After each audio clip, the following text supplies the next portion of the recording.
Hey, what is going on, everybody? Welcome back to another video. In this video, we are going to be doing our intermediate zone hitting tutorial, where I basically go and I contradict everything that I said in the beginner's version.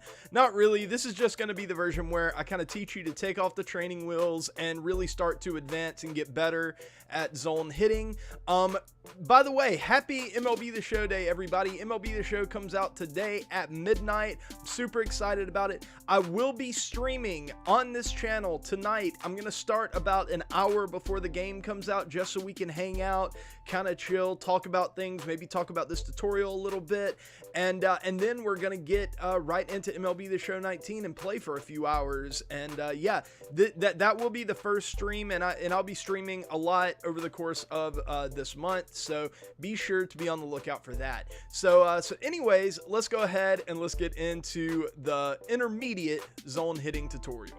Okay, so the first thing that we are going to talk about, the day before, in my beginner tutorial, I told you guys to kind of guess where the ball was going and, you know, make your reads based off that. But now I'm going to tell you, take the training wheels off. Stop guessing. You have gotten good enough. If you're watching this video and you've really kind of taken in the concepts that I laid out in the beginner's tutorial, you are ready to take off the training wheels and kind of start improving at zone hitting on an intermediate level. I guess I'm gonna stop saying that word, but stop guessing. You're gonna want to start your PCI a little bit in the middle. You know, just kind of put it in a place where you're comfortable. But where I started, I kind of started in the middle, but a little bit off kilter, just to kind of have my thumb loose just a little bit. I kind of push it a little high and inside, just a tad, just a smidge, about an inch, just a little bit off center, high and inside. So that it just feels like my thumb is loose and it can react to pitches, you know, almost anywhere in the zone from that starting point. So start it there, stop guessing, start trying to read the pitches, the fastballs, the curveballs. We're going to talk about, in the advanced tutorial, we're really going to start talking about tracking pitches, differentiating between fastballs and curveballs. But for right now, just stop guessing and try to start reading and reacting to the pitches coming in. One thing that you're going to start to realize whenever you really start to get into zone hitting and start getting better is that same-handedness and opposite-handedness in terms of the pitching matchup makes a really, really big difference.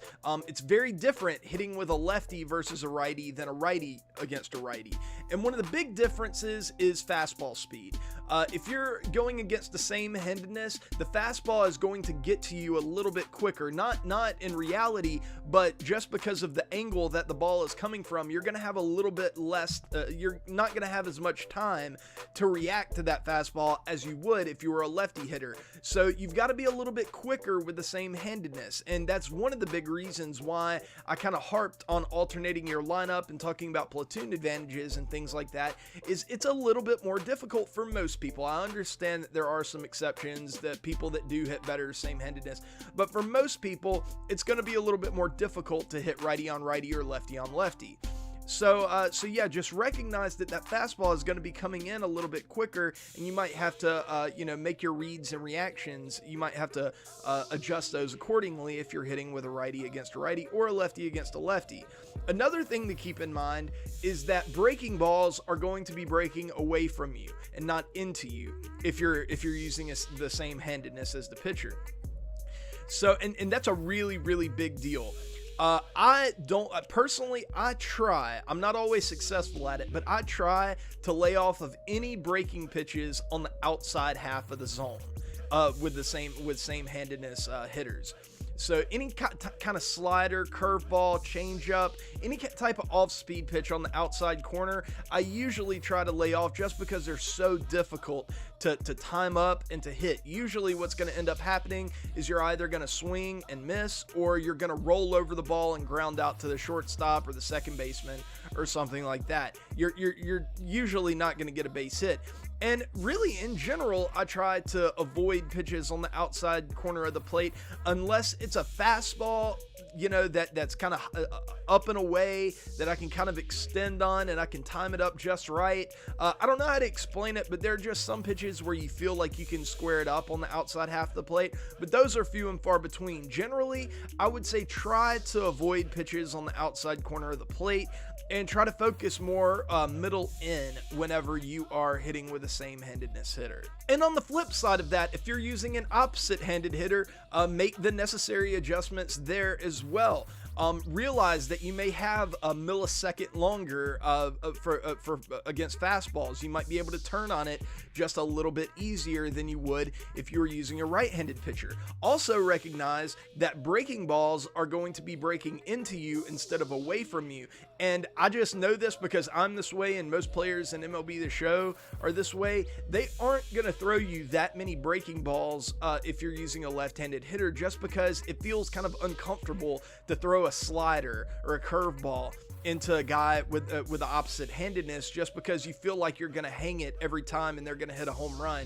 And unless they really try to bury that pitch for a ball, you know, that you can just watch and not worry about, they aren't going to throw you that many breaking balls. So kind of mentally, this isn't guessing, by the way. This is different than guessing. This is using your intuition to kind of feel out what the pitcher is doing and picking up on patterns like we talked about yesterday.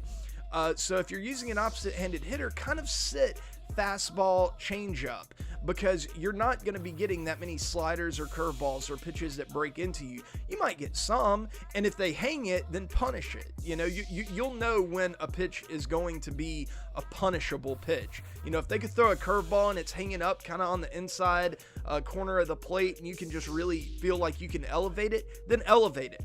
But generally, you're going to be looking for fastballs and changeups if you're using a left-handed hitter, just because it's so difficult to locate those breaking pitches against opposite-handed hitters. You're going to get some, but you're definitely not going to get as many as you would if you were using a right-handed hitter. Okay, and this is probably the most important tip that I can give anyone that is just starting to get into zone hitting and trying to get better at it and everything. And that is, take away the fastball. Prove to your opponent early on in the game that you can turn on a fastball. You can pull a fastball.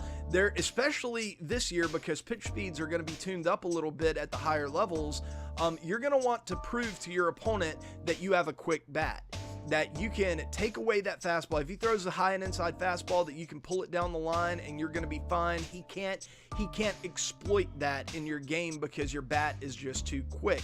And then he's going to start throwing you more breaking balls and change-ups, and you can start to pick up on more patterns. Whereas if you're going to be late on that fastball, he's just going to pound you with that all day. Sorry. And you're not going to be able to do anything about it.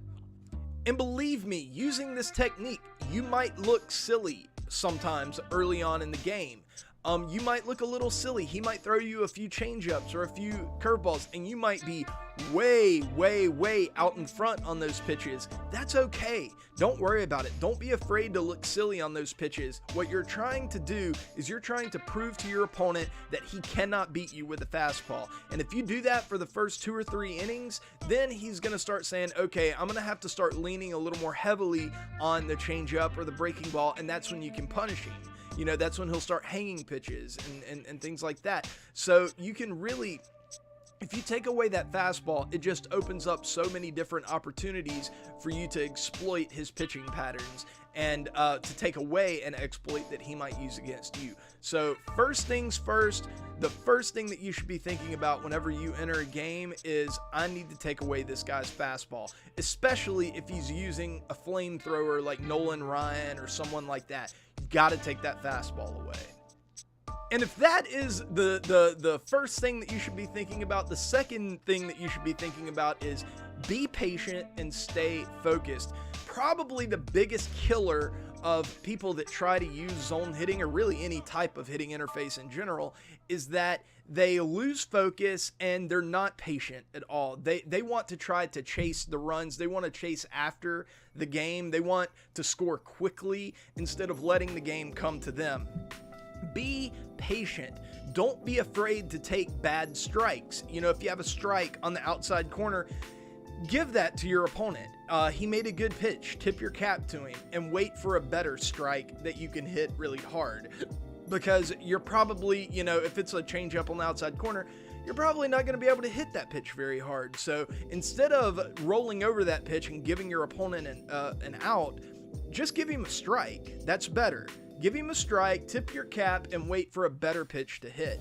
And, you know, don't be afraid to take walks. You know, walks are amazing. You have no idea how many runs I've scored in MLB The Show because I took a walk and then my opponent got frustrated. He started throwing me meatballs and I hit a 2-run home run or a 3-run home run or something like that. If you can prove to your opponent that you're not going to swing at balls, that's gonna fuck his pitching game plan up so bad, because there's so many people that when they're pitching, they lean so hard on deceptive balls, like a curveball that drops out of the zone, you swing at it, strike 1. Then a changeup that starts in the zone, drops out of the zone, strike 2. Slider that starts in the zone, fades away from the zone, strike 3. Bam, you're out. That so many people will throw like 60-70% balls because their opponent just refuses to stop swinging at them. Just stop swinging at it. You know, be a little patient, learn how to read. This is why strike zone camera, in my opinion, is so important, is because it is whether, you know, I know the aesthetics of it, some people don't like it or whatever, but it is the best camera for tracking pitches and judging if a ball is a strike or a ball. So yeah, be patient. That is probably the biggest piece of advice that I can give anyone. And in the advanced tutorial that I will be doing after 19 comes out, so we'll be using MLB 19 for the advanced tutorial. For that tutorial, I am going to give you a really nice kind of strategy to learn how to be patient, and God, it helped me so much. I remember hearing about it from Movie Gaming and Cardinal Bird a couple years ago, and they just kind of came up with this idea for learning patience at the plate. And man, I employed it for like a week, and it changed my entire approach to how I play in MLB The Show. It helped me so much. So yeah, be patient. That is my last piece of advice for the intermediate hitting tutorial, I believe. Yeah, that's it. That's it. Okay, so that is the immediate zone hitting tutorial, intermediate zone hitting tutorial. I love you guys. If you're interested in watching the beginners hitting tutorial, the link for that will be down in the description below. If you have any questions, any comments, any objections, leave them down in the form of an objection in the comments. No, you don't have to do that. I don't care. I'm just mocking Legal Eagle when I do that. But anyway, yeah, if you're new, please subscribe. If you like the video, leave a like on it. Tell a friend about it if they're into MLB The Show. I love you guys. I will see you guys tomorrow, but until then, peace.